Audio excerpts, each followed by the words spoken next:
গরম ধোয়াটা ভাত আর যদি থাকে এরকম বর্ষার ডিম ভরা ইলিশ, এটা হলে আর মানে কোনো কথা নেই।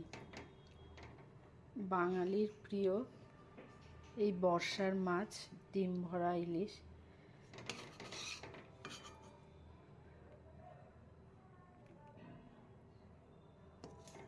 বেগুন দিয়ে করেছি, একদম হালকা করেই করেছি, সর্ষে টর্ষে দিইনি।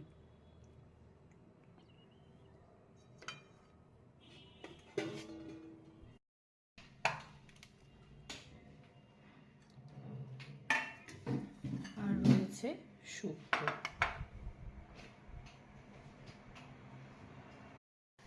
আজকে তাহলে সহজ রান্না শুক্তো হয়েছে। শুক্তোতে একটু ঝোল টেনে গিয়েছে, আর একটু ঝোল থাকলে ভালো হতো। মাছের ঝোল, বেগুন দিয়ে ইলিশ মাছের, আর এই ভাত, আর কিছু হয়নি।